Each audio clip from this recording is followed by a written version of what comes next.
Produced by PI Media.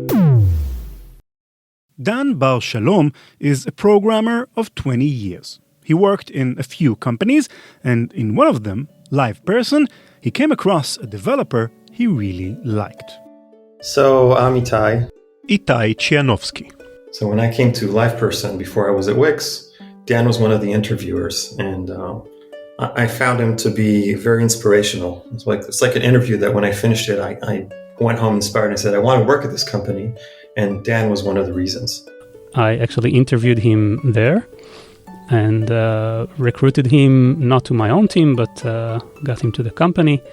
And I really liked working with him. He's a very brilliant guy, and I really liked working with him. It was love at first code. Two developers swiping right on working with each other. But they were on different teams, and soon their paths diverged.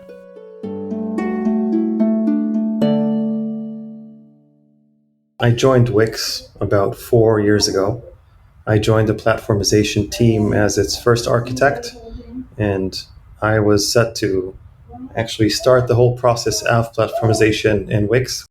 If what Itai just said doesn't make sense to you, it's understandable. The word he used, platformization, is made up, not a real term. And it's kind of fitting that Itai's job title is gibberish because the work he does is pretty unusual too. To understand what platformization means, we first must understand that Wix is organized a bit differently from most companies. Most corporations have a centralized command structure. One CEO, one executive board, a defined chain of command. Within that structure, there may be divisions dedicated to different sectors, maybe a marketing division, an R&D division, and so on. At Wix, what you'd normally think of as a division of the company operates, rather, as its own company. The organization structure of Wix is actually many companies. Each product, you can call it a company, like e-commerce and bookings, etc. Each one is a company. And all of them were pretty much independent. Each quote-unquote company at Wix is related to the others, but operates with a great deal of autonomy. And that worked pretty well because it allowed each company to move quick without creating any dependencies between companies. So each one had their own product and their own R&D and everything. And each one decided basically what they're going to do and how they move. So that was the good part, and it worked well as long as the company was small enough. Imagine a team of 6 developers working on a new software product.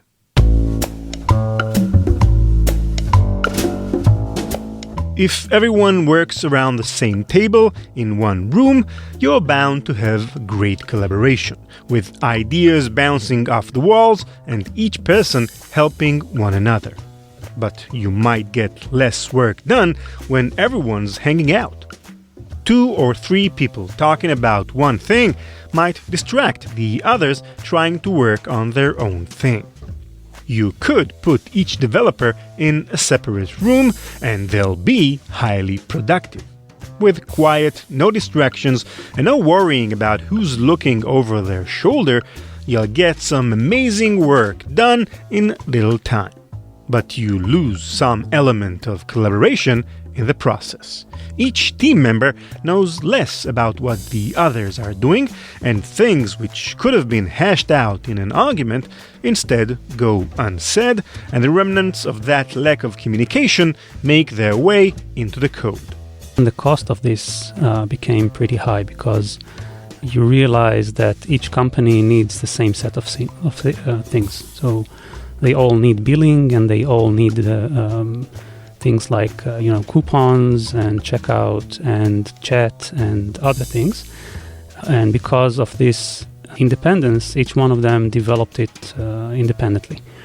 So it's, for one thing, it creates duplication of efforts, so a waste of people's time. and it creates inconsistencies in how the product looks and works.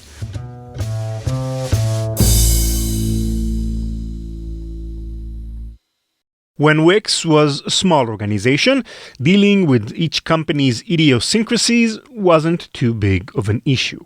But as the company grew, the issue compounded itself. Wix was like a minivan with a tractor's engine, bicycle wheels, and a clown car horn. So our customers, they don't really care about how the company structure is. They care about the customer experience. So for them, if they have two different billing systems or two different checkout experience for their users, this is really bad. This brings us to platformization. That's a made-up word in Wix for, I think, the process or the overall move from, let's say, one big mess of custom integrations between services to something more organized and a platform that looks coherent from outside, and people can use it and understand how it works and understand the mechanisms and the different methods to use it.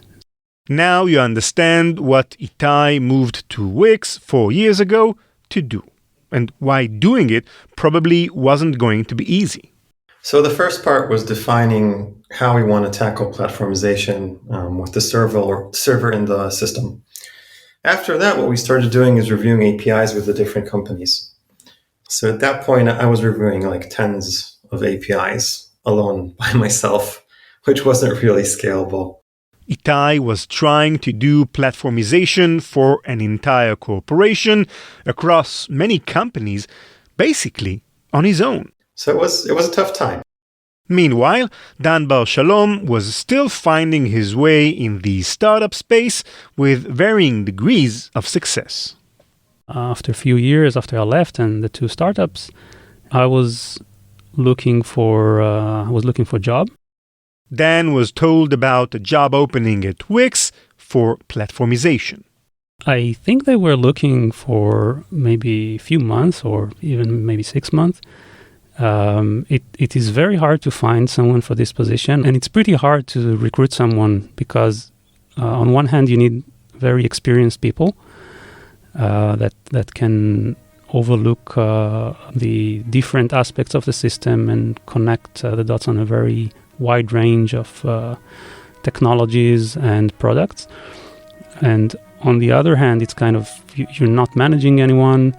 You're not owning any specific system in production, so it's very hard to find someone for that position. He was hesitant about leaving startups and going back to a big company. But I knew Itai was working there, so I just texted him and asked him, do you know anything about this position? And funny enough, he tells me, you're looking for it yourself? I'm the one recruiting for that. So we ended up pretty quickly, really. Like it was 5 minutes after the HR calls me, and maybe a week later I get an offer, and I was really happy to take that opportunity. I interviewed quite a lot of architects, and it's very hard to find an architect that's also sees high-level visions and is very good at APIs and, sees the details and has enough experience to actually come into that place and be able to talk to people about the complexities and get them on board with the vision. I knew from past experience of working with him that Dan had the skills that we needed. He was able to see visions of complete systems. He was very thorough, meticulous, and well-groomed on APIs. It was really a blessing getting the notice from him that it was a possibility for him that he might join us. After years apart, Dan and Itai teamed up again to run Platformization at Wix. Now the team responsible for organizing an entire multinational corporation had 2 employees. Hey, it's an improvement. Anything that's, you build, you start building small. The idea was to start the platformization process and gradually grow the team. Now, we didn't have a final vision of how it would work. It was all building and seeing how far we could get and how far we could go. Dan and Itai began their push to unify Wix's systems. It didn't get off to a flying start. So actually the first, I think maybe 6 months or even more, were very confusing. I didn't know anyone. I felt kind of very lost. Many different groups, many different products and technologies, and it was very hard getting grip on all of this. Obviously, Dan had never done platformization before, let alone on such a scale. He was lost, so he started with what he knew how to do and went from there. For example, the first thing was to have common infrastructure and common terminology that everybody uses. At that point, everybody was building something that's more akin to feature-based APIs. So you had a feature that you wanted to develop in some platform, whether it was booking, stores, or anything else. You developed an API that was custom-tailored to that feature. And then your front-end developers or other integrations use that API specifically. It amounted to having a lot of different APIs that did very, very small things, but no cohesive models. Dan and Itai needed to develop what amounted to a game plan, a rulebook for all the Wix companies and all their developers. It was a big job, but at a fundamental level, it's something Dan had done before. So in SafeBridge, when I started, I was the 5th employee there, and we took maybe a week or two at the beginning to define and draw the high-level vision architecture of the company. Like, we had nothing. We had code samples on, like a POC that runs, and we created like this huge architecture that none of it existed. And then in the following 2 years, it was like the guiding map to where we want to go. Everything we built, we always looked at this vision, and we're able to see if it takes us to that vision or not. And of course, it wasn't static. It was something that we kept updating and changing as we went. But we always had this guiding map to understand if we're going in the right direction or not. Itai and Dan knew that developing an organization-wide rulebook for APIs was possible, so long as they had a clear direction and stuck to it. But this was actually the easy part of their job. A lot of people weren't really used to modeling domain-driven in Wix. They were more like feature-driven.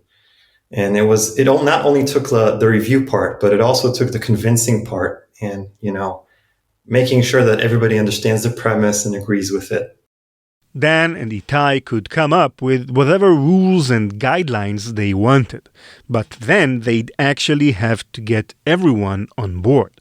They had to convince companies that had been doing things their own way without having to worry about such things for years.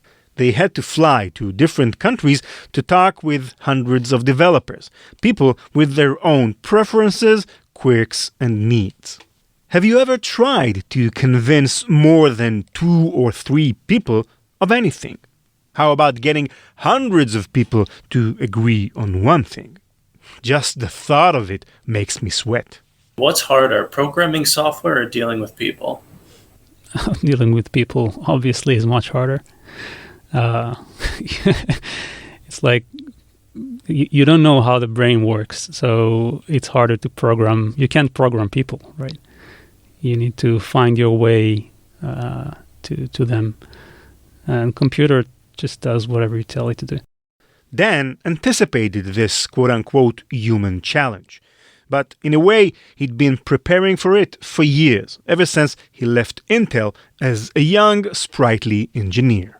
My last 2 years in LivePerson, I was an architect. And like I said, we moved from single service architecture, like big monolith, to breaking it into many smaller systems. And the company was already quite big. I think we reached about maybe 1,000 people. And I saw that you need a few things. You need to find what motivates different people, what each person carries with him, what's their experience. And when you actually talk to different people, when you talk to the groups, you start seeing, small things like what people think about doing things one way or another. And it usually comes from their past experience. Some people had to wake up at night because they used some database, and now they don't want that database just because it made them sleep less in their past career. It doesn't mean that it's a bad database. It just means that for them, at a certain situation, it wasn't good. So you need to understand what different people think about and why.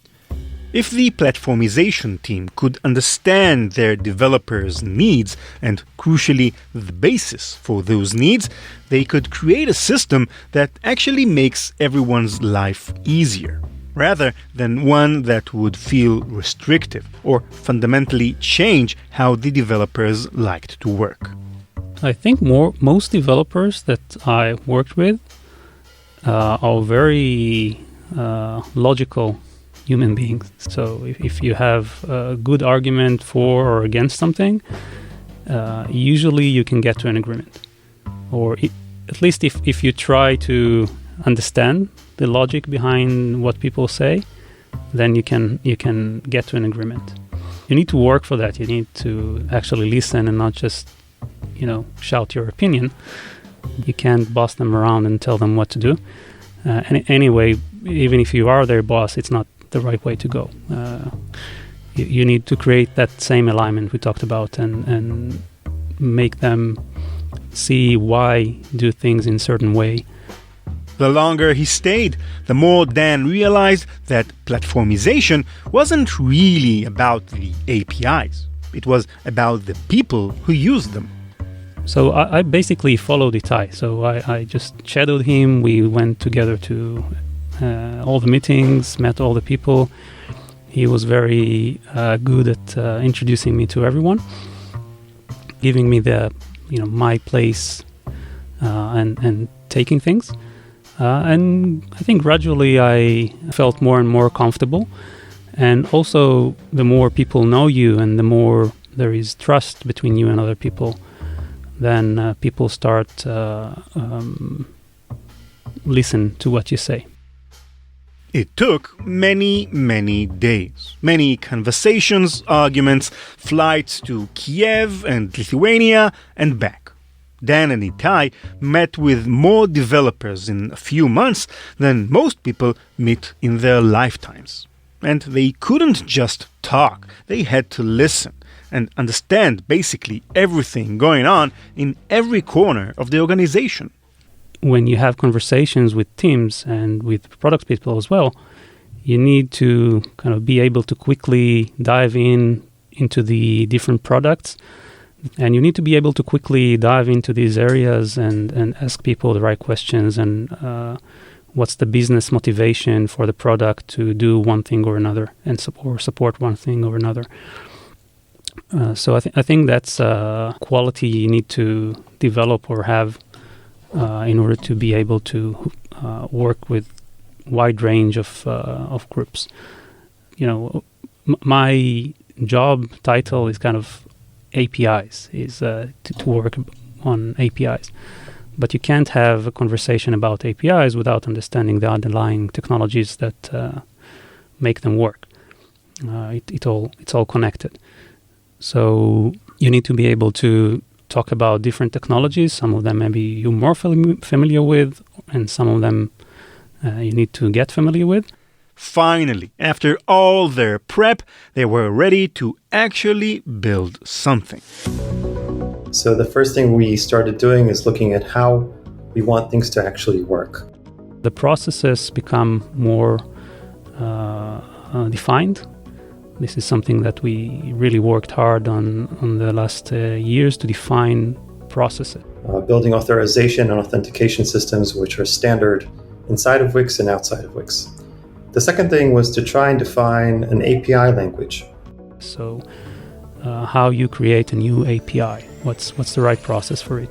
What we did is try to define a domain-driven based approach, which meant that you had to explore each domain, define its main entities, start defining the APIs, and start defining how everybody would use them, looking not only at your immediate use cases, but also at use cases that might come from outside the platform. Once you have well-defined processes, then it's also easier because you can always direct people to read the guidelines and the manuals. All kinds of talented, hard-working people are necessary to make an organization thrive. But before Dan and Itai, Wix was a minivan with a tractor's engine, bicycle wheels, and a clown car horn. Every part worked well on its own, but didn't agree together. It's their work that brought all these disparate parts into harmony. Wix still operates as many different independent companies. These companies still have a great deal of autonomy and make their own rules, but now each can do so without clashing with the others. All because a couple of guys took the time to listen to them, understand their individual needs, and come up with an agreeable solution rather than a forced rule. We did start getting a lot of traction inside of Wix. Management started defining it as a must for people to have APIs. It was something that was reviewed regularly in the meetings of the Operations Guild to see which APIs were platformized, which weren't. And we were starting to see a lot of traction inside of the company to start making this a de facto decision for Wix Engineering. With your experience dealing with people, what lessons can you impart to those listening who aren't in platformization, but still, of course, have to deal with people at their jobs? I can tell you a story from actually last week. We just concluded it yesterday. So we had a very big engineering debate of some sort, and different people had different opinions and pulled to different directions, and it felt like going nowhere. And then we decided, okay, we need to have this process on how to resolve this. So we defined a process. We said, we opened the spreadsheet. We said, okay, this is the categories by which we're going to score the different options. So we created this scorecard, and we had a week-long debate in Slack about pros and cons of each option, and new option was born during the week, and people argued and voted. And at some point, my colleague tells me that he feels like it's people just arguing, just for the sake of argument, not because one thing is better than the other. And I told him, look, this guy, for example, I know his scars. I know he's really didn't sleep nights for weeks because of it was dependencies. So because of that. So everything he says, it has a reason. It's not just because he's arguing. And once you know that, you kind of realize where people are coming from and why they think the way they think. And it was a hard week, but eventually we got to a decision. And I think it ended up quite well, because I think everyone is happy with the results, even if it's not what they thought. But because of the process, because it was transparent, and because it was we allowed everyone to speak up and give their opinions. And overall, even if it's kind of took a lot of time, I think it creates more trust between different people and trust in our group specifically. So Dan, to wrap things up here, how can other companies do their own versions of platformization better?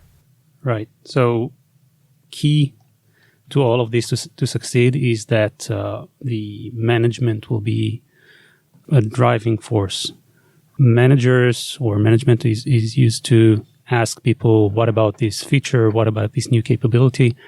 And in order to create a mind shift in people's way of working and in their processes, they need to start asking different questions. They need to start asking, what about your APIs? Who's using your API? What was the feedback from developers, external developers that are using your APIs? Another thing is basically like all the technical infrastructure needed to support standards. So what we did was, on one hand, we created new standards, and like it could be simple things like naming conventions and stuff like that. It could be more complex things as how you do authentication, how you allow queries on your APIs. And in order to allow people to implement all this, you don't want this to be a repeating work. So you need to start building infrastructure. So in some places, we had to create new groups or new teams that will support and create this infrastructure.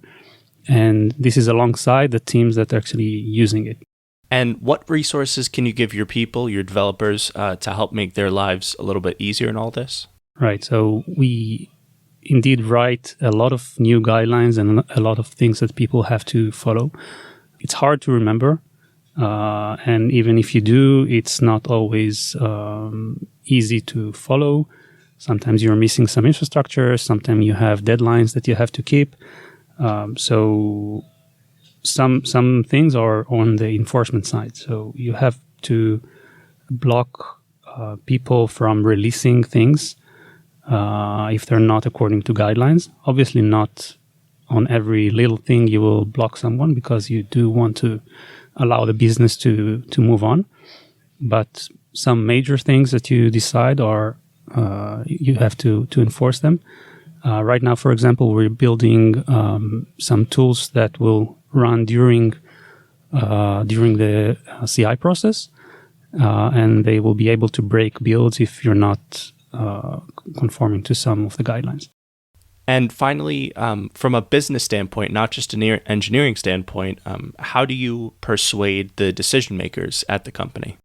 The products that are more mature in this sense, they started to see that they gain business value from it. So they have tens of applications, external developer applications that are actually using them in the upmarket, in Wix upmarket, and they see the value for their customers.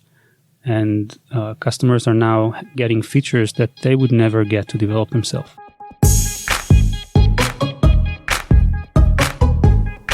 That's it for this episode. Thank you for listening. For a full list of our previous episodes, visit wix.engineering/podcast. The Wix Engineering Podcast is produced by PI Media, written by Nate Nilsson, produced by Guy B. Noon, and narrated and edited by me, Ran Levy. Special thanks to Morad Stern from Wix. See you again next episode. Bye-bye.